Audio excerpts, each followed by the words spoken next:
کہ میں نے اپنے پیٹ کو چھوا، وہ سخت اور بے لچک تھا۔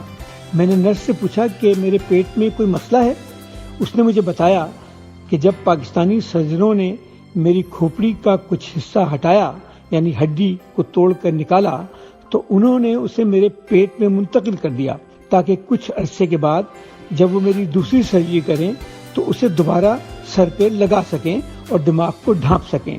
لیکن برطانیہ کے ڈاکٹروں نے انفیکشن کے خطرے کو کم کرنے کے لیے اس جگہ پر بالا آخر ٹائٹینیم کا پلیٹ لگانے کا فیصلہ کیا ہے جہاں میرے کھوپڑی کی ہڈی تھی۔ اس طریقہ کار کو کرینیو پلاسٹی کہتے ہیں۔ انہوں نے میری کھوپڑی کا ٹکڑا میرے پیٹ سے نکال لیا، جو آج بھی میرے کمرے میں میرے بک شیلف پر میری کتابوں کے ساتھ رکھا ہوا ہے۔ ٹائٹینیم کرینوپلاسٹی کے دوران انہوں نے میری کان کے اندر وہاں پر کوکلیئر امپلانٹ بھی کیا، جہاں گولی نے میرے کان کے پردے پھوڑ ڈالے تھے۔ اب میرے خاندان کا برطانیہ میں ملاپ ہوا تو میں فزیکل تھراپی میں بحالی کا عمل شروع کر چکی تھی۔ میں آہستہ آہستہ چلتی، بچے کی طرح قدم اٹھاتی، بات بھی بچے کی طرح کرتی۔ مجھے یوں محسوس ہوا جیسے میں نے دوسری زندگی کا آغاز کیا ہے۔ برطانیہ کی سرزمین میں پہلی دفعہ اترنے کے 6 ہفتے بعد ڈاکٹروں نے میرے مفلوج چہرے کا علاج کرنے کا فیصلہ کیا، اور ایسا کرنے کے لیے انہوں نے ایک بار پھر میرے چہرے کو کاٹ دیا۔ میرے چہرے کی شدید کٹی ہوئی رگوں کو اس امید پر دوبارہ جوڑنے کی کوشش کی کہ بالا آخر ان کی بتدریج نشوونما ہوگی اور یہ عضلات کو حرکت دینے میں معاون ہوں گی۔ اعصابی سرجری کے چند ماہ بعد اور چہرے کے باقاعدہ مساج کے ساتھ میرے توازن اور حرکت میں تھوڑی بہتری آئی۔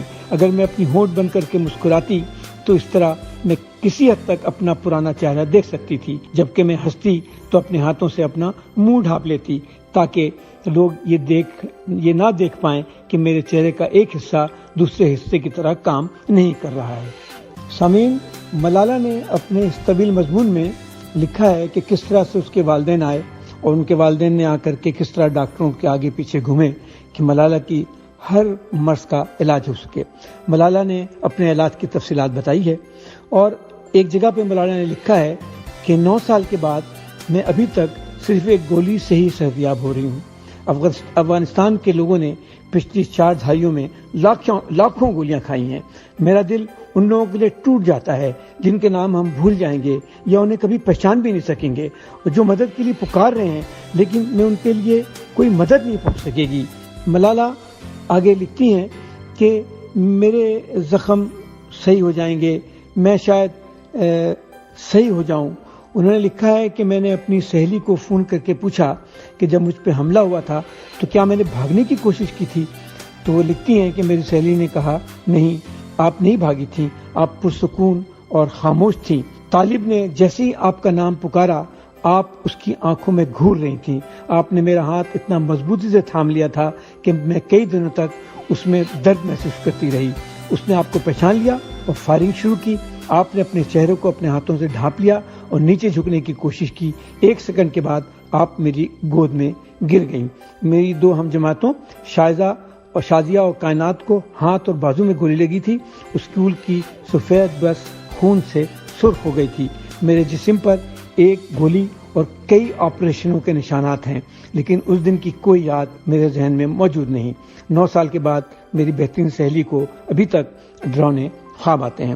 سامعین، میں درخواست کروں گا کہ آپ تمام لوگ اس مضمون کو پڑھیں جو ہم سب پہ بھی چھپا ہوا ہے اور BBC کے اردو ویب سائٹ پر بھی موجود ہے۔ میں سامعین یہ پوچھنا چاہتا ہوں کہ آخر یہ کون لوگ فیصلہ کرتے ہیں کہ ایک چھوٹی سی بچی کو جو سوات کے کسی چھوٹے سے شہر میں پڑھ رہی ہے، میں نے وہ جگہ دیکھی ہے سوات میں جہاں پر ملالہ کو گولی کا نشان بنایا گیا تھا، اور میں وہاں پر کھڑا ہو کے سوچ رہا تھا کہ آخر طالبان جیسے حضرات لڑکیوں کے تعلیم کے خلاف کیوں ہیں؟ آخر جب لڑکیوں کو تعلیم ملتی ہے تو کیا لڑکیاں خود مختار نہیں ہو جاتی ہیں؟ کیا لڑکیاں اس قابل نہیں ہوتی ہیں کہ لڑکوں کی طرح اپنے خاندان کو آگے لے کے بڑھ سکیں؟ میں ایک ڈاکٹر ہوں، میرے اسپتال میں ہم بے شمار لڑکیوں کو مڈ وائفری کی تعلیم دیتے ہیں، اور ہم یہ دیکھتے ہیں کہ گاؤں دیہات سے آئی ہوئی چھوٹی چھوٹی لڑکیاں جب مڈ وائف بن جاتی ہیں تو ان کے چہرے پہ کیا غرور ہوتا ہے، کیا فخر ہوتا ہے، اور جب وہ اپنے گاؤں میں جا کر کے مڈ وائفری کرتی ہیں اور کچھ پیسے کماتی ہیں تو اپنے خاندان کو لے کر آگے بڑھتی ہیں۔ آج کے دن یہ ملالہ کے مضمون کے ساتھ میں اس پیغام پر یہ بات ختم کرنا چاہتا ہوں۔ آئیے ہم سب کو ملالہ کی طرح تعلیم حاصل کرنی چاہیے، خاص طور پہ لڑکیوں کو تعلیم حاصل کرنی چاہیے کہ وہ اپنے اپنے گھروں میں خود مختار ہو سکیں، اپنے والدین کی مدد کر سکیں اور اپنے چھوٹے بھائی بہنوں کی تعلیم کا انتظام کر سکیں۔ سامعین، اب ہم وقفہ لیتے ہیں اور حاضر ہوتے ہیں وقفے کے بعد علم و آگہی کے سفر کے ساتھ۔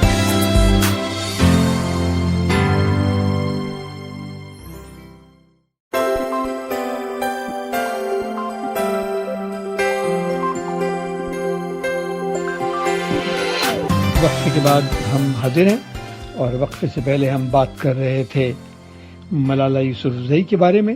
ملالہ یوسفزئی نے جو اپنی کہانی لکھی ہے جو ہم سب پہ بھی چھپی ہے اور BBC کے ویب سائٹ پہ بھی موجود ہے۔ سامعین سے درخواست ہے کہ اس کہانی کو ضرور پڑھیں۔ اب ہم آتے ہیں ملیریا کے بارے میں کچھ بات کرتے ہیں۔ ملیریا ایک قدیم بیماری ہے، اس کی تاریخ بڑی قدیم ہے اور اس کے علاج تک کی کہانی بہت دلچسپ ہے۔ اس سے پہلے کہ میں آپ کو ملیریا کی تاریخ بتاؤں، میں آپ کو یہ بتانا چاہوں گا کہ 2019 میں تقریباً 229 ملین لوگوں کو ملیریا ہوا اور 4,09,000 لوگ ملیریا سے مر گئے، جس میں سے زیادہ تر تعداد بچوں کی تھی۔ اس وقت دنیا کے 5 ممالک براکو فاسو، سیرالیون، مالی، کانگو، سینٹرل افریقہ میں ملیریا کے سب سے زیادہ مریض ہیں اور وہاں پر ملیریا کی حالت کوئی بہت زیادہ سدھری نہیں ہے۔ 20ویں صدی میں تقریباً 200 ملین لوگ ملیریا سے انتقال کر گئے ہیں۔ تاریخی طور پر ہم یہ دیکھتے ہیں کہ میسوپوٹیمیا سے ملنے والے اینٹوں پہ لکھی ہوئی کہانیوں میں پتہ لگا کہ حضرت عیسیٰ کی پیدائش سے 3000 سال قبل بہت سے لوگ جسم کے گرم ہونے اور سردی لگنے سے مر گئے۔ ماہرین کا کہنا ہے کہ یہ کہانیوں سے اندازہ ہوتا ہے کہ ملیریا ہی کی بیماری ہوگی۔ کچھ فرعین مصر کے جسم میں ملیریا کے اینٹی باڈیز دریافت کیے گئے ہیں جو حضرت عیسیٰ کی پیدائش سے تقریباً 3500 سال پہلے مصر میں موجود تھے۔ ہندوستان کی پرانی طب کی کتابوں کو اگر دیکھا جائے جو کہ حضرت عیسیٰ علیہ السلام کی پیدائش سے 1500 یا 1600 سال پہلے لکھی گئیں، ان کتابوں میں ملیریا کو بیماریوں کا بادشاہ کہا گیا ہے۔ یقینی بات ہے کہ اس کا نام ملیریا نہیں تھا، لیکن ایسی بیماری جس میں بخار آتا ہو اور سردی لگتی ہو اور پسینہ چھوٹتا ہو۔ چین میں تقریباً 2070 سال قبل مسیح میں لکھی گئی طب کی کتابوں میں ذکر ہے کہ ایک ایسی بیماری ہے جس میں بخار ہوتا ہے، سردی لگتی ہے، پسینہ آتا ہے، اور یہ 3 بھوت ہیں جن کی وجہ سے یہ ہوتا ہے۔ یونان کے مشہور شاعر ہومر نے 750 قبل مسیح ملیریا کا ذکر کیا ہے، اور اسی طرح سے ارسطو، افلاطون نے بھی ملیریا کا ذکر اپنے تحریروں میں کیا ہے، جبکہ بقراط نے اس بیماری کا ذکر کیا ہے جو موسم بہار اور خزاں میں بخار اور سردی کے ساتھ ہو جاتا ہے۔ کہا جاتا ہے کہ پہلی صدی کے آغاز میں ملیریا روم پہنچا۔ ملیریا کے جراثیم افریقہ سے یونانی سپاہی اور تاجروں کے ذریعے سے یونان آئے اور یونان سے ہوتے ہوئے روم میں آئے، جہاں روم کے سپاہیوں کے ذریعے یورپ میں پھیلتے چلے گئے۔ یورپ میں بڑھتی ہوئی غربت آبادیوں میں ملیریا کو پھلنے پھولنے کا خوب موقع ملا۔ ہندوستان اور چین میں عظیم دریاؤں کے ساتھ رہنے والوں میں ملیریا پھیلتا رہا اور ملیریا سے اموات واقع ہوتے رہیں۔ افریقہ سے غلاموں کی تجارت شروع ہونے کے ساتھ ملیریا بڑھتا چلا گیا اور یہاں تک کہ امریکہ میں اتنا زیادہ پھیلا کہ امریکہ کے صدر جارج واشنگٹن اور ابراہیم لنکن بھی ملیریا کے شکار ہوئے۔ تاریخ میں ایک بڑی دلچسپ بات یہ ہے کہ امریکہ کے صدر جان ایف کینیڈی کو بھی ملیریا ہوا تھا، اور یہی وجہ ہے کہ جان ایف کینیڈی ملیریا کے بارے میں بڑے سینسیٹیو تھے، بڑے جذباتی تھے، اور انہوں نے ملیریا کے مسئلے پر امریکہ میں ایک فنڈ بھی کریٹ کیا جس سے ملیریا کے ریسرچ میں بہت پیسے خرچ کیے گئے۔ امریکہ کی خانہ جنگی میں بہت سارے سپاہی ملیریا کے شکار ہوئے۔ افریقہ میں بسنے والی بڑی آبادی کو ملیریا نہیں ہوتا ہے کیونکہ ان کے خون میں جینیاتی طور پر کچھ ایسی تبدیلی ہو جاتی ہے جس کی وجہ سے وہ ملیریا سے بچ جاتے ہیں۔ اس کے باوجود ملیریا کی بہت بڑی بیماری افریقہ کے بہت سے ملکوں میں موجود ہے کیونکہ افریقہ کی تمام آبادی میں اس قسم کا کوئی جینیاتی مسئلہ نہیں ہے۔ یورپ سے افریقہ جانے والی استعماری طاقتوں کے لیے ملیریا ایک بہت بڑا مسئلہ بنا رہا۔ بہت سارے یورپی ملیریا کا شکار ہو کے مر گئے، بلکہ یہ کہا جاتا رہا کہ یورپ کے لوگ جو افریقہ میں آتے ہیں وہ ملیریا کے ذریعے موت کا شکار ہو جاتے ہیں۔ اس وقت غربت اور موسم کی وجہ سے ملیریا کے زیادہ تر مریض افریقہ اور ایشیا میں ہی رہ گئے ہیں۔ اب ہم آتے ہیں ملیریا کے علاج کی طرف۔ سامعین، ملیریا ایک ایسا مرض رہا جو کتنے ہزاروں لاکھوں سال سے انسانی آبادیوں میں موجود ہے اور اس کے لیے مختلف طریقے علاج دریافت کرنے کی کوشش کی جاتی رہی۔ اس سلسلے میں ایک فرانس کے ڈاکٹر تھے جن کا نام تھا چارلس لوئس الفونسو لورین۔ یہ فوج میں کام کر رہے تھے۔ انہوں نے پہلی دفعہ یہ سمجھا کہ ملیریا صرف نمی کے علاقے میں نہیں ہوتا ہے، اور یہ نظریہ کہ گندی ہوا ملیریا کی ذمہ دار ہے ایک غلط بات ہے۔ جب ان کا تبادلہ الجیریا میں ہوا تو وہاں 20 اکتوبر 1680 میں ایک بہت ہی ابتدائی قسم کے مائکروسکوپ میں وہ ایک ایسے سپاہی کے خون کے سلائڈ کو دیکھ رہے تھے جسے سخت بخار ہوا تھا۔ انہوں نے ایک ایسی چیز دیکھی جو پہلے کسی سلائڈ میں نظر نہیں آئی تھی۔ یہی وہ وقت تھا جب انہوں نے پہلی دفعہ ملیریا کے پیراسائٹ کو دریافت کرنے کا سفر شروع کیا۔ انہوں نے 192 مریضوں کا خون دیکھا، جن میں سے 148 مریض جنہیں بیماری تھی ان کے خون میں ایک خاص قسم کی شکل کی کوئی چیز موجود تھی۔ شروع میں ان کے نظریے کو تسلیم نہیں کیا گیا، لیکن 7 سال کے بعد 1907 میں انہیں نوبل پرائز اس بات پہ نوازا گیا کہ انہوں نے ملیریا کا یہ پیراسائٹ سے خون میں جو تبدیلی آتی ہے اس کو دریافت کیا تھا۔ اسی طرح سے سرجن میجر رونالڈ روس ایک برطانوی ڈاکٹر تھے جو برطانوی فوج کے ساتھ کلکتہ ہندوستان میں فرائض انجام دے رہے تھے۔ انہیں مچھروں سے بہت دلچسپی تھی۔ انہوں نے مختلف قسم کے مچھروں کے خون جمع کر کے اپنے نتائج پر مبنی ایک مضمون برٹش میڈیکل جرنل میں دسمبر 1897 میں بھیجا، جو کہ وہاں چھپا، اور اس مضمون میں انہوں نے بتایا کہ مچھروں کی ایک خاص قسم ہے جس سے ملیریا ہوتا ہے۔ روس کو 1902 میں اس دریافت کے اوپر نوبل پرائز سے بھی نوازا گیا۔ اسی زمانے میں کئی اور ڈاکٹر بھی مچھروں کے مطالعے کے بعد مختلف نتیجے اخذ کر رہے تھے۔ انہی میں سے اٹلی کے ایک مشہور مچھروں کے ماہر تھے جن کا نام تھا گوینی ٹیسٹاسٹا گراسی۔ گراسی اس نتیجے پہ پہنچے تھے، مگر انہوں نے اپنے نتائج کو کسی سائنسی جرنل میں چھاپا نہیں تھا، جس کی وجہ سے ان کا نام نہیں تھا، لیکن ان کی اس دریافت کو تسلیم کیا گیا اور ان کا نام بھی ان لوگوں میں شامل کیا جاتا ہے جنہوں نے ملیریا کے ہونے کی وجوہات کے سلسلے میں بہت سا کام کیا۔ اب ہم آتے ہیں ملیریا کے علاج کے لیے اور کس طرح سے ملیریا کے علاج کے لیے دوائیں دریافت کی گئیں۔ ملیریا کے علاج کے لیے مفید ترین دوا کنین ہے، اور کنین کی ایک بڑی دلچسپ کہانی ہے۔ روایت یہ ہے کہ اسپین کی شہزادی چنچون کو 1600 عیسوی میں شمالی امریکہ کے ملک پیرو میں سردی سے بخار لگنے کے بعد ایک درخت کے تنے کے گودے سے کا پاؤڈر بنا کر کے ان کو دیا گیا اور اس سے ان کا علاج کیا گیا۔ وہ تو صحیح ہو گئی، لیکن اس کے بعد سے اس درخت کا نام چنچون پڑ گیا، یعنی چنچون بارک کہا جانے لگا۔ عیسائی پادری بہت دنوں سے اس درخت کے ذریعے لوگوں کا علاج کرتے تھے، لیکن چنچون کے علاج ہونے کے بعد یہ پاؤڈر ان کے ساتھ اسپین پہنچا، اور وہاں پر اس کے اوپر کچھ تجربے کیے گئے اور یہ نہ سمجھتے ہوئے کہ ملیریا کیا ہوتا ہے، لیکن ملیریا کا علاج اس پاؤڈر سے کیا جانے لگا۔ 1800 عیسوی میں فرانس میں کیمیا کے ماہر جوزف بیٹام کوونٹو نے چنچون باغ سے کنین کو الگ کر لیا تھا۔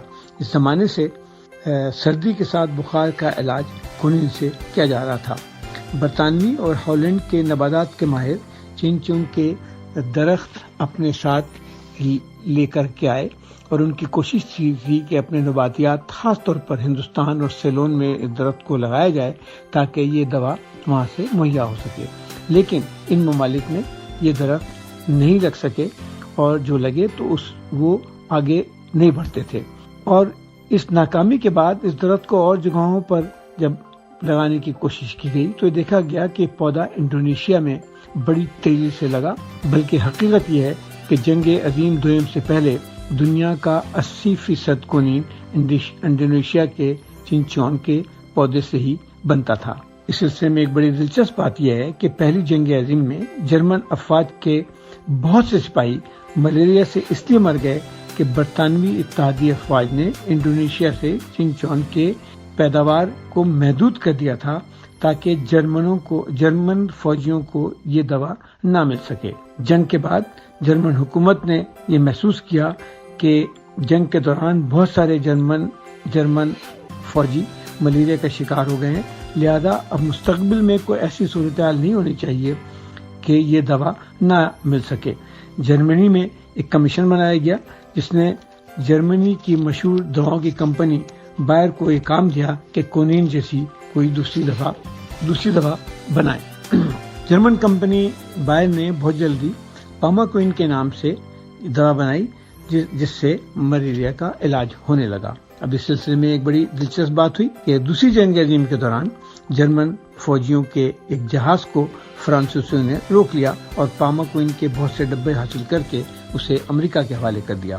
امریکہ میں اس دوا کو مزید کارآمد بنانے کے لیے کلوروکوئن کے نام سے دوا بنائی گئی جو ملیریا کے علاج کے لیے استعمال ہونے لگی۔ پاماکوئن میں امریکہ کے سائنسدانوں نے کچھ ایسی چیزیں ملائیں جس سے کہ یہ دوا کی اثر زیادہ اچھے سے ہونے لگا، لہذا کلوروکوئن اس دنیا میں آ گئی۔ اس سلسلے میں ایک اور دلچسپ کہانی بھی ہے جو آپ کو سنانا بہت ضروری ہے۔ دلچسپ کہانی یہ ہے کہ چین میں موزتنگ کے انقلاب کے بعد چین میں ہین شہنشاہوں کے ایک بادشاہ کی قبر سے عیسیٰ علیہ السلام کی پیدائش سے 168 سال قبل لکھی ہوئی ایک کتاب ملی، اور اس کتاب میں ایک بیماری بواسیر کے علاج کے لیے ایک درخت کنگ ہاؤ کو استعمال کے بارے میں لکھا گیا۔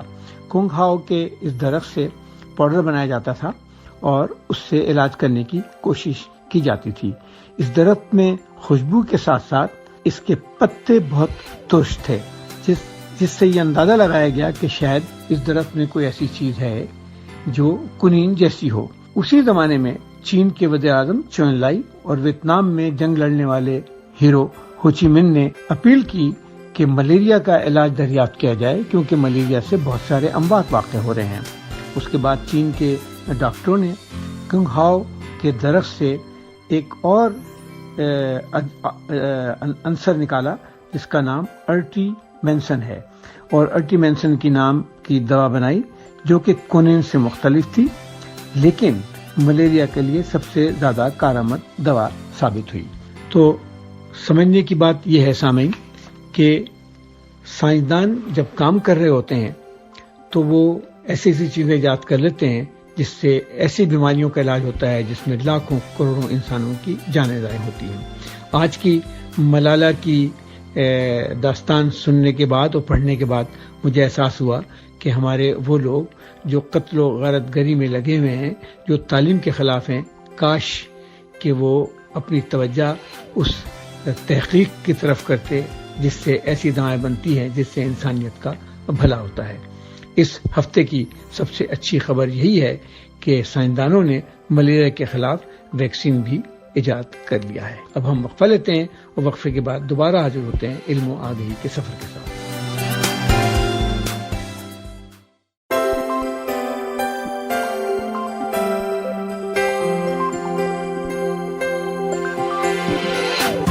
بریک کے بعد ہم دوبارہ حاضر ہیں علم و آگہی کے سفر کے ساتھ ریڈیو FM 105 پر.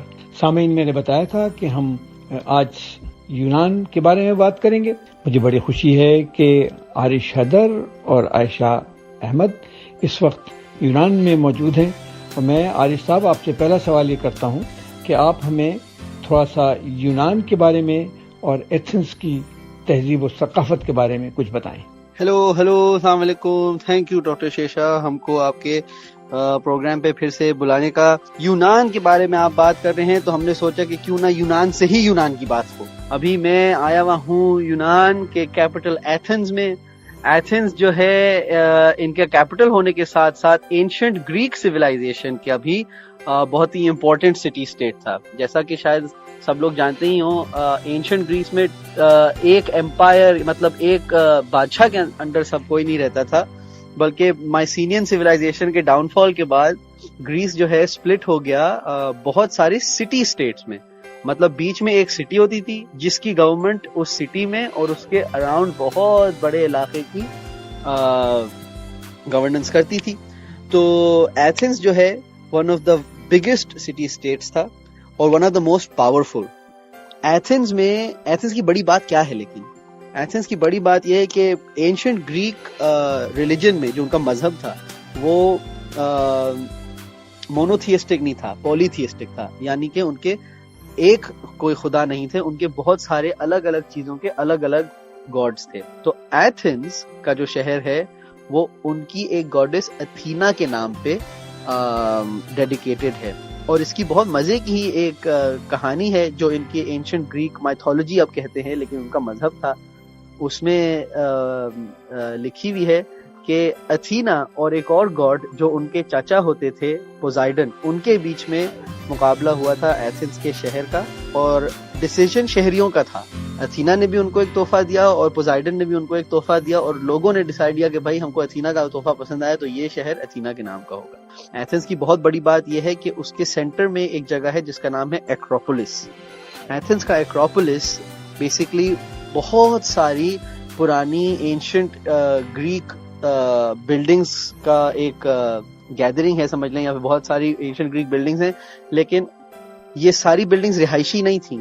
ان سب کا ایک ریلیجس وہ تھا سگنیفیکنس. تو ایکروپولس کے اندر بہت سارے ان کے خداؤں کے ڈیڈیکیٹڈ بلڈنگز ہیں، ٹیمپلز ہیں، یعنی کہ مندر سمجھ لیں. اور سب سے بالکل بیچ میں سب سے بڑا ہے ایک پارتھینون. پارتھینون جو ہے وہ اتھینا کا ہی ٹیمپل ہے، اور اس کے سامنے میں ابھی کھڑا ہوں اور میں آپ کو ابھی بتا سکتا ہوں کہ میری آنکھیں کھلی رہ گئی ہیں کہ تقریباً 2500 سال پہلے، مطلب 400 سے 500 سال بیفور حضرت عیسیٰ سے پہلے یہ بلڈنگز بنی تھیں. اور یہ بلڈنگ میرے خیال سے بغیر ماڈرن مشینری کے، بغیر ماڈرن انجینئرنگ کے، اس زمانے کے جو میتھمیٹیشینز اور انجینئرز اور آرکیٹیکٹس نے بنایا ہے، یہ حقیقتاً ایک ونڈر آف دا ورلڈ ہونا چاہیے. بہت ہی بڑی بلڈنگ، بہت ہی انٹریکیٹلی ڈیزائنڈ. اس کے اندر ماربل کے اسکلپچرز اور ہر اسکلپچر کی کوئی کہانی. اس طرح سے یہ بلڈنگ بنی ہوئی ہے. اور مجھے دکھ ہوتا ہے یہ کہتے ہوئے کہ پچھلے 2500 سال میں جو لوگ آئے جنہوں نے گریس پہ فتح کی یا پھر گریس کے اوپر انہوں نے گورننس کی، انہوں نے ان ساری بلڈنگز کو بالکل تباہ و برباد کر دیا. مجھے پتا چلا ہے کہ یہاں پہ پارتھینون کے بعد پارتھینون کو چرچ بنا دیا گیا، چرچ کے بعد ایک مسجد بنا دیا گیا، اور اس کا مسجد ہونے کی وجہ سے اس کے اوپر بمبارڈمنٹ ہوئی اور بامبز کی وجہ سے کہیں زیادہ پارتھینون جو ہے تباہ ہو گیا. اس کے علاوہ پارتھینون میں بہت ہی خوبصورت رنگ برنگے سونے، برونز اور چاندی کے بہت اچھے اسکلپچرز تھے جو کہ سب لوٹ لیے گئے. جس سے مجھے اور دکھ ہوتا ہے، کیونکہ پھر مجھے بس یہی خیال آتا ہے کہ انسان جو ہے قدر نہیں کرتا دوسروں کی، اور ساتھ خوش رہنے کا لگتا ہے ہمارے لیے بہت بڑا ایک چیلنج ہے. بہرحال اینشنٹ گریس یا مطلب اینشنٹ سب بالکل ہی پرانے یونان کی ایک بہت بڑی بلڈنگ، بہت بڑا سینٹر ایتھنز ہے. اور ایتھنز ابھی بھی گریس کا کیپٹل ہے، جو کہ ہم کو بتاتا ہے کہ اس کی کیا سگنیفیکنس ہے. یہاں تک کہ ایتھنز کا انفلوئنس پھر رومن سویلائزیشن پہ بہت ہوا، کیونکہ یہاں کی پالیٹکس، یہاں کی انفلوئنس، یہاں کا ایفلوئنس وہاں پہ گیا. اور روم کے ساتھ ساتھ باقی دنیا پہ بھی ابھی بھی یونان کا بہت چرچا ہے، بہت بات چیت ہوتی ہے. اور یہ تھی کہانی ہمارے پارتھینون کی. عارش صاحب، اب آپ مجھے یہ بتائیں کہ آپ کا اگلا قدم کہاں پڑنے والا ہے؟ ڈاکٹر شیر شاہ، ابھی ہم یونان کے سٹی ایتھنز میں ہیں اور ابھی ہم نکلے ہیں یہاں کے ایک بہت ہی مشہور حمام سے. یہاں پہ حمام کیوں ہے اور کیسے ہے، یہ ہم کو بھی بڑا دلچسپ لگا تھا. یہ اس لیے ہے کیونکہ کچھ صدیوں پہلے گریس جو ابھی ہے اس کے اوپر ہوتا تھا راج اوٹومن امپائر کا، یعنی کہ ٹرکش امپائر کا. تو یہاں پہ بہت ساری ایسی چیزیں ہیں جو کہ مسلم انفلوئنسز بھی ہیں. آپ کو یونان میں طرح طرح کی مسجدیں ملیں گی، آپ کو یونان میں طرح طرح کے حمام ملیں گے، یہاں تک کہ ان کا کھانا بھی ڈونر کباب یہاں پہ زور ہے. اس کے علاوہ حمام میں ہم لوگ نے یہ بھی نوٹس کیا کہ بہت سارے موروکن انفلوئنسز بھی تھے، جو کہ بہت مزے کی بات ہے کیونکہ ایسا لگتا ہے کہ مسلم ورلڈ جو اس زمانے میں اوٹومن امپائر تھا کافی بڑا تھا، تو اس کے اندر باقی مسلم ورلڈ کے بھی انفلوئنسز بہت ہیں. ہم ابھی حمام گئے تھے، حمام میں بہت ہی زیادہ مزہ آیا. حمام جیسا کہ آپ جن لوگوں نے، جو لوگ ہم لوگ کو سن رہے ہیں اور انہوں نے سے جو حمام گئے ہیں ان لوگوں کو پتہ ہی ہوگا، لیکن جو نہیں گئے ہیں میں آپ لوگوں کو ضرور ریکمینڈ کروں گا کہ آپ کسی نہ کسی حمام جائیں، بہت اچھا ہوگا. اور ایک ٹریڈیشنل ٹرکش یا موروکن حمام جائیں کیونکہ وہاں پہ آپ اور آپ کی سکن اتنے صاف ستھرے ہو کے نکلیں گے نا، آپ لوگ کی سوچ ہے. حمام پرانے زمانے کی ایک چیز ہے، بہت ہسٹورک ہے. یہاں تک کہ ٹرکش کلچر میں حمام کا کلچر بہت زیادہ ہے. اور حمام ہوتا کیا ہے؟ حمام بیسکلی ایک بہت بڑا کمیونل بیدنگ ہاؤس ہوتا ہے جہاں پہ مرد عورت سیگریگیٹڈ اکثر ہوتے ہیں اور وہاں پہ یہ لوگ جاتے ہیں. کبھی کبھی بہت گھنٹے گزارتے ہیں، کبھی کبھی آدھا گھنٹہ گزارتے ہیں، لیکن ٹریڈیشن یہ کہتا ہے کہ آپ وہاں جائیں 15-20 منٹ بہت ہی کڑکتی گرمی کے اندر آپ گرم ہوتے ہیں، پسینہ آتا ہے، بہت زیادہ پورز آپ کے کھل جاتے ہیں. اس کے بعد سونا جاتے ہیں جس کے اندر بہت زیادہ بھاپ ہوتی ہے. بھاپ سے پھر آپ کا مزید ایکسفولیشن ہوتی ہے اور پھر ایک اٹینڈنٹ آپ کے پاس آتا ہے اور سر سے لے کے پیر تک بہت اچھی طرح آپ کو رگڑتے ہیں، مساج دیتے ہیں اور اس کے بعد شاور لے کے واپس آنا ہوتا ہے. لیکن اس کا مقصد کیا ہے؟ Classically hammam was a place of socialization, a place of communication, اور وہاں پہ آ کے لوگ ملتے تھے، بات چیت کرتے تھے، یہاں تک کہ پالیٹکس ڈسکس ہوتی تھی اور کرنٹ افیئرز ڈسکس ہوتے تھے. اب تو حمام جو ہے ایک نوولٹی بن کے رہ گیا ہے ہماری دنیا میں، لیکن ان کا ایک بہت امپورٹنٹ فنکشن ہوتا تھا سوسائٹی میں. حمام جو ہے بہت ہی سملر ہوتا ہے رومن باتھس کے بھی، تو ہو سکتا ہے کہ کلچر وہاں سے ہی روٹ لے کر اوٹومن امپائر کی طرف بھی آیا ہو. اور یونان میں اگر کوئی آئے تو ضرور حمام جائے اور آپ لوگ کا ایکسپیرینس بہت بہت اچھا ہوگا، آئی ایم شیور. بہت خوب عارش، حمام کے بارے میں تمام اطلاعات دینے کا. ہم یونان جائیں گے تو ضرور حمام بھی جائیں گے، جیسے کہ ہم ترکی جاتے ہیں تو حمام میں جانا نہیں بھولتے ہیں. ترکی کے حمام بھی ایسے ہی ہیں جیسے کہ آپ نے ابھی بیان کیا ہے. اب آپ مجھے یہ بتائیں عارش کہ یونان کے فلسفہ اور فلسفیوں کے بارے میں کچھ ہمارے سامعین کو بتائیں. تھینک یو ڈاکٹر شیرشاہ، آپ نے یہ سوال پوچھ کے بہت ہی زیادہ دلچسپ ٹاپک چھیڑا ہے.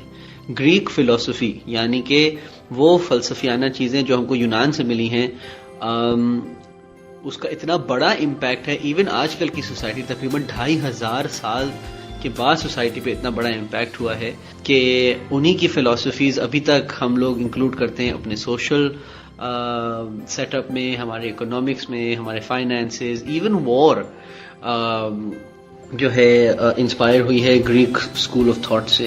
جب فلسفیوں کی بات کرتے ہیں، کچھ نام ایسے ہیں جو کہ ایک دم ابھر کے سامنے آتے ہیں. ان میں سے سب سے بڑا نام میرے خیال سے ہے سقراط کا، جس کو ہم لوگ انگلش میں سوکریٹیز کہتے ہیں. سقراط جو ہے تقریباً حضرت عیسیٰ کے آنے سے تقریباً 400-450 سال پہلے اس زمین پہ چلتے تھے. اور مزے کی بات یہ ہے کہ وہ کس طرح فلسفی بنے. ڈیلفی جو کہ ایک چھوٹا شہر ہے گریکس میں، وہاں پہ ایک اوریکل ہوتا تھا. یہ اوریکل جو ہے گریس میں بہت زیادہ فیمس تھا، بلکہ ابھی بھی اس کی بہت نام کہ اس کے بارے میں بہت بات ہوتی ہے. اس اوریکل نے پریڈکٹ کیا تھا کہ سقراط جو ہے اپنے وقت کا سب سے ذہین آدمی ہوگا. سقراط کو یہ بات بالکل پسند نہیں آئی اور اس نے بولا کہ میں اس اوریکل کو غلط ثابت کروں گا. اور اس ثابت کرنے کے چکر میں وہ پڑھنے لکھنے لگ گئے، اپنی بہت ساری کرٹیکل تھنکنگ انہوں نے ڈیولپ کی، شروع کی، پبلیکیشنز بنانی شروع کی. اور آئرنی یہ ہے کہ مزے سے وہ جو ہے حقیقتاً اپنے وقت کے سب سے ذہین انسان بن گئے. سقراط کی جو پبلیکیشنز ہیں، ان کی جو فلسفیز ہیں، اس سے ہم کو اسی کے بلبوتے پہ یہاں ابھی ویسٹرن فلسافیکل سکولز بنے ہیں. اور سقراط کے ساتھ ساتھ آپ نے یہ بھی پوچھا کہ اتنے سارے فلسفی ایک ساتھ کیسے پیدا ہو گئے. میرا خیال ہے کہ وہ نہ صرف ایک ساتھ پیدا ہوئے، بلکہ بہت ہی قریب ایک ساتھ جو ہے پڑھے بھی. اور یہ سب جو ہے جنرلی ایک ہی جگہ میں آ کے پڑھے، جو کہ ایتھنز تھا. ایتھنز جو ہے گریس کا، یونان کا انٹلیکچوئل سینٹر تھا. اور اس سینٹر کے اندر آئے ایسے فلسفی جن کا نام آپ سنتے ہیں، جیسے ایرسٹوٹل ہے، پلیٹو ہے. اور یہاں تک کہ جو پلیٹو ہے اس نے الیگزینڈر دا گریٹ کا ٹیچر بھی تھا. الیگزینڈر دا گریٹ کے ٹیچر ہونے کے ساتھ ساتھ پلیٹو کو سب سے امیر فلسفی کہتے ہیں، کیونکہ آف کورس وہ ایک پرنس کو پڑھا رہا ہوتا تھا. اور ایک اور فلسفی ہیں جو ایرسٹوٹل، ان کی مزے کی بات ہے کہ ایک اسکول آف تھنکنگ جو ہے، ایک پلیس آف تھنکنگ انہوں نے جو ہے اسٹیبلش کی تھی، جس کو ہم کہتے ہیں لائسیم. آج کل وہ اس نام سے پہچانا جاتا ہے. لائسیم بس سمپل ایک جگہ تھی جہاں پہ ہر طرح کے فلسفی آتے تھے، چیزیں ڈسکس کرتے تھے، ڈیبیٹ کرتے تھے، ایک دوسرے سے ڈس ایگریمنٹ کرتے تھے. اور اسی ڈس ایگریمنٹ اور ڈیبیٹ کے ساتھ ساتھ جو ہے چیزیں ڈیولپ ہوتی تھیں، ان کے فلسفے اور آگے بڑھتے تھے، اور یہاں سے پبلیکیشنز بھی نکلتی تھیں. انفارچونیٹلی جب رومن ایمپائر پاور میں آیا تو انہی کا ایک جنرل تھا جس کو یہ جگہ بالکل پسند نہیں آئی، اور انہوں نے آ کے جس طرح لوگ کرتے ہیں اس جگہ کو تباہ کر دیا تھا. لائسیم کے روئنز ابھی بھی ایتھنز میں موجود ہیں. ہم وہاں گئے تھے، ابھی بیچارے وہ ایریا صرف ایک کچھ 3-4 دیواریں رہ گئی ہیں ٹوٹی ہوئی، اور آج کل کے لوگ بھی اس کو اگنور ہی کرتے ہیں. لیکن جب ہم مزید یونان کی فلسفیوں کی بات کریں، بہت ہی بڑے لوگ یہاں سے گزرے ہیں. یہاں تک کہ صحیح معنوں میں مجھے بھی ان کی کئی ساری فلسفیز کا صحیح سے نالج نہیں ہے. لیکن گریک فلسافیکل سکول جس کو ہم کہتے ہیں، اسی بیس پر آج کل کی لارجلی ویسٹرن فلسفی بیسڈ ہے. بہت خوب. اب دوبارہ سے علم و آگہی کے سفر کا اسٹیشن آ گیا ہے، اور تھوڑے سے وقت کے بعد ہم دوبارہ حاضر ہوتے ہیں.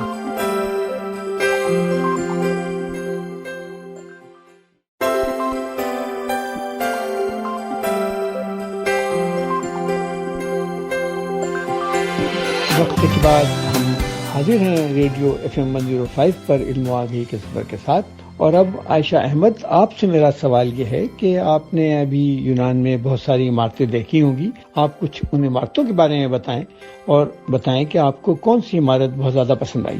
السلام علیکم ڈاکٹر شیرشاہ، مجھے پروگرام میں انوائٹ کرنے کا بہت شکریہ. آپ نے جو مجھ سے سوال کیا ہے وہ تھوڑا سا مشکل سوال ہے اس کا جواب دینا، کیونکہ یونان میں ایسی عمارتیں مجھے نظر آئیں کہ میرے لیے بہت مشکل ہے یہ ڈیسائیڈ کرنا کہ میری پسندیدہ عمارت کون سی ہے. ہر جگہ چلتے ہوئے سڑکوں پہ آپ کو، اگر آپ یونان میں ہیں تو آپ کو اپنے ہی سڑک کے سائڈ پہ نظر آئیں گی پرانی بلڈنگز کے روئنز. یعنی کہ اگر میں ایک کافی شاپ کے سامنے کھڑی ہوں جو کہ ماڈرن کافی شاپ بنی ہے، تو اسی کے لیفٹ ہینڈ سائڈ پہ مجھے نظر آئے گا ایک پرانا روئن اور پرانے حمام یا پرانے ان لوگوں کی بات کرنے کی جگہ اور یہ ساری چیزیں. اور انہوں نے یہ پرزرو کیے ایک شیشے کے 4 دیواری کے اندر، جہاں پہ لوگ آ کے دیکھتے ہیں. تو یہ یونان ایک ایسی جگہ ہے جہاں پہ آپ ڈیسائیڈ کر کے نہیں جاتے کہ آج میں یہ چیز دیکھوں گا، لیکن وہ چیزیں آپ کو بس نظر آ جاتی ہیں اور مل جاتی ہیں. اور یہ مجھے بہت اچھی بات لگی اس ملک کی. اگر میری پسندیدہ بلڈنگ کے بارے میں بات کی جائے تو میری کچھ جو پسندیدہ بلڈنگ جو مجھے نظر آئیں یونان میں، ان میں سے ٹاپ پہ ہوگی تھیٹر آف ڈایونیسس، اور پھر آئے گا پارتھینون. یہ دونوں بلڈنگ موجود ہیں ایکروپولس کے اندر. ایکروپولس ایک ہلی ایریا ہے ایتھنز، جو کہ کیپٹل ہے یونان کا ادھر. وہاں پہ ساری پرانی جتنی بلڈنگز اور ٹیمپلز ہوتے تھے ان کے روئنز موجود ہیں آج. جو تھیٹر آف ڈایونیسس ہے یہ میرا پسندیدہ بلڈنگ عمارت اسی لیے ہے کیونکہ اگر آپ اس تھیٹر کو دیکھیں تو تھوڑی تھوڑی کیا بہت حیرانی ہو جائے کہ یہ چیز، یہ جگہ 6th سینچری BC میں بنی گئی ہے، اور ایسی بنائی گئی ہے کہ لگتا ہے کہ آج کل کے لوگ بھی شاید ایسی عمارت نہ بنا سکیں. ایک ڈی شیپ کا تھیٹر ہے، جیسے کہ آج کل ہم دیکھتے ہیں کہ تھیٹر کی جو ٹپیکل لک ہوتی ہے اس طرح کا ایک تھیٹر ہے، اور دنیا کا سب سے پہلا تھیٹر مانا جاتا ہے. یہ بنا 6th سینچری BC میں، اور اس کو بنایا وہاں کے یونان کے ہی ایک ڈکٹیٹر نے، جس نے سوچا کہ ہم اپنے گاڈ جو اینشنٹ گریک میں گاڈ مانے جاتے تھے، ڈائونیسس، ان کو ہم ڈیڈیکیٹ کریں، ان کو ہم آنر کریں، اور ان کے لیے کچھ ہم لوگ سیلیبریشنز کیا کریں. تو ان کا ایک سینٹرل مقام جو مانا گیا، اس کو تھیٹر آف ڈائونیسس بنایا گیا. یہاں پہ ڈفرینٹ طرح کے پلیز ہونے لگے. شروعات میں یہاں پہ جو ٹریجک پوئٹس ہوتے تھے گریک کے، بہت مشہور، یعنی کہ یوریپیڈیز، سوفیلیز، ان لوگوں کے یہاں پہ پلیز ہوا کرتے تھے. اور اس تھیٹر میں اتنی جگہ تھی کہ یہ 17,000 لوگوں کو ہوسٹ کر سکے، یعنی کہ یہ بہت بہت بڑا تھیٹر ہے. آج اگر ہم اس تھیٹر کو دیکھیں تو وہ ایسا تو نہیں ہے جیسا پہلے ہوا کرتا تھا، لیکن اس کے کچھ روئنز ابھی بھی موجود ہیں، اور تھوڑی سی اس کی آؤٹ لائن ابھی بھی نظر آتی ہے کہ کس طرح کا تھا. ایک سٹیج ہوتا تھا، سٹیج پہ ایکٹرز ایکٹنگ کرتے تھے.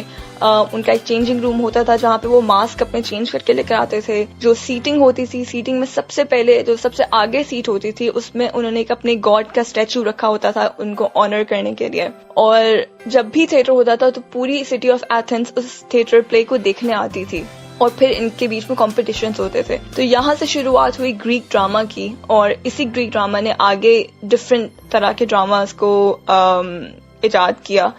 پہلے ٹریجک سے سٹارٹ ہو کے کامیڈی تک گیا، اور آج جو ہم دیکھتے ہیں جتنے ڈراماز، جتنے کنٹمپریری ڈراماز ہوتے ہیں، ان سب میں کچھ نہ کچھ انسپریشن لی ہے گریک ڈراماز سے.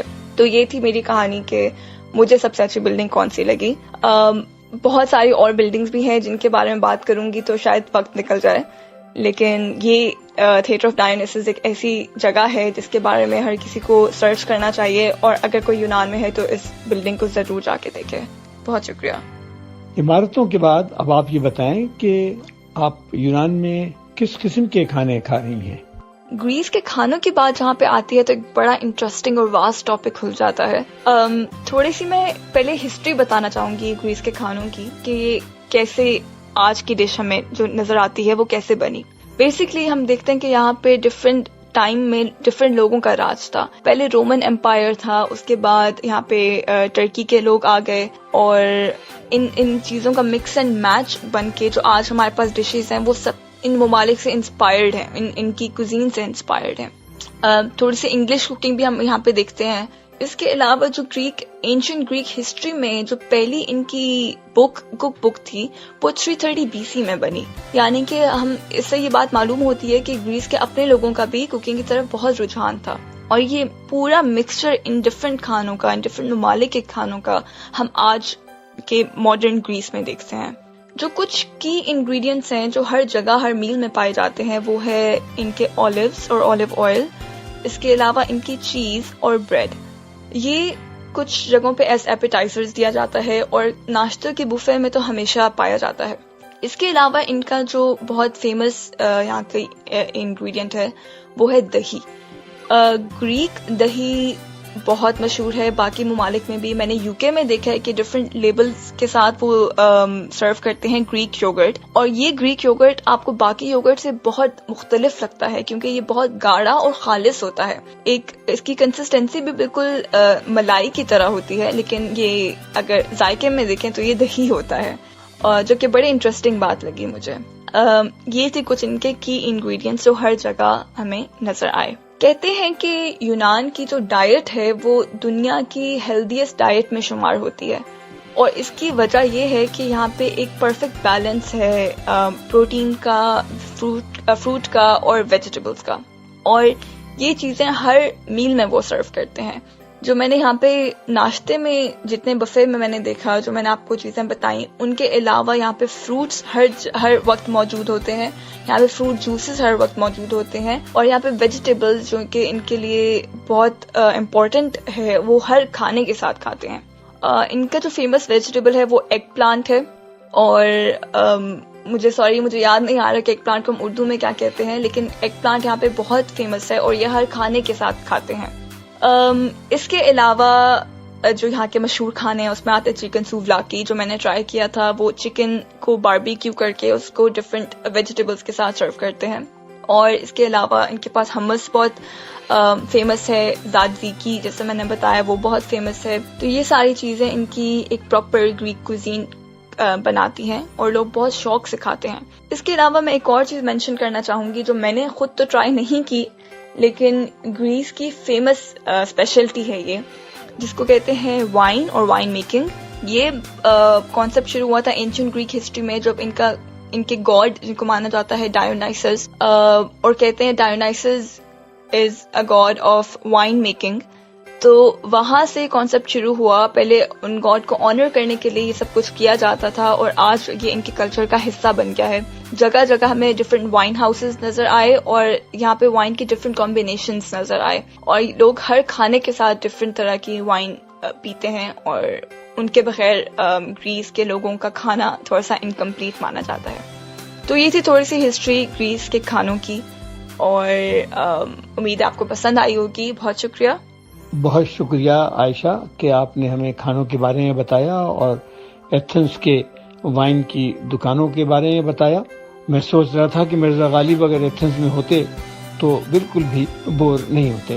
اب میں دوبارہ عارش آپ کی طرف جا رہا ہوں کہ اب ہمیں چلتے چلتے اپنا آخری پیغام ایتھنز سے دیں. جی ڈاکٹر شیرشاہ، شو کے اختتام کے ساتھ ساتھ ہمارے یونان کا ٹرپ کا بھی اختتام ہے.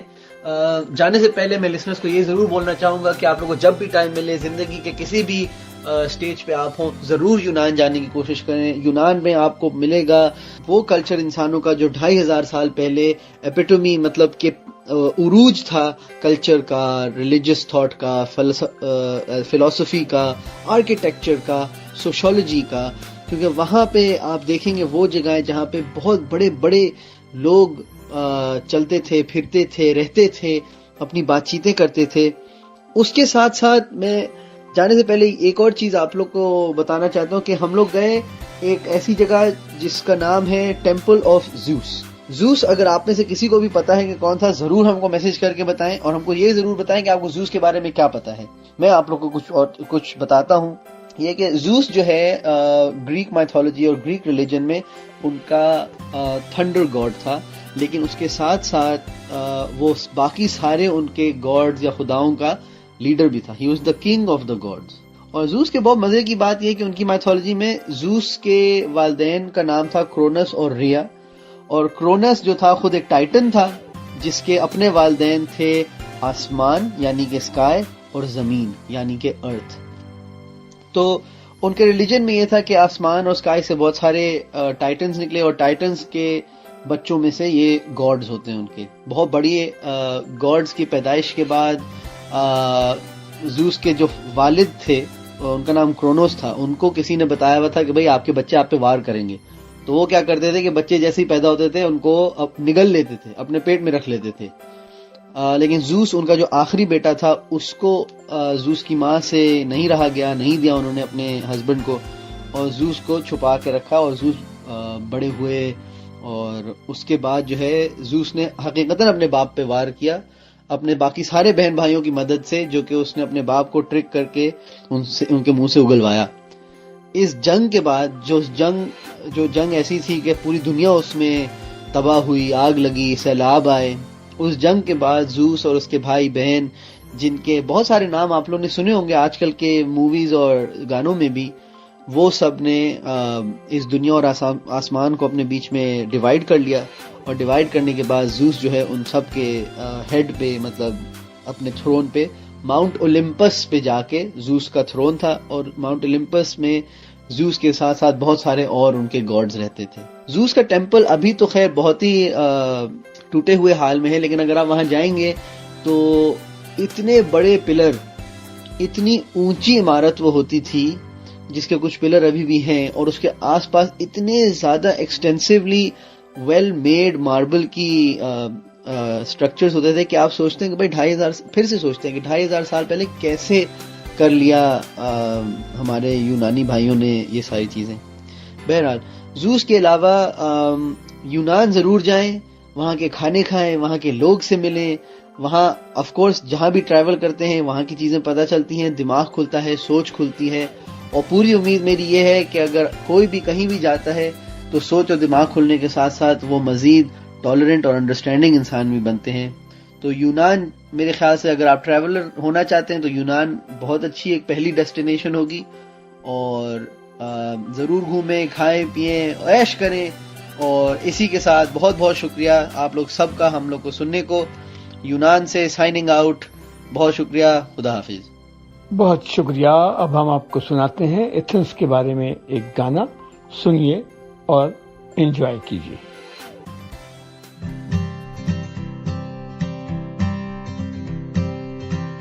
City roofs warm the morning light. You're sleeping in your body, wrapped in hotel white. I didn't realize that I'd been feeling tired. And in that place where we felt young, we realized just what our lives were for. A taxi driver says we're too young to know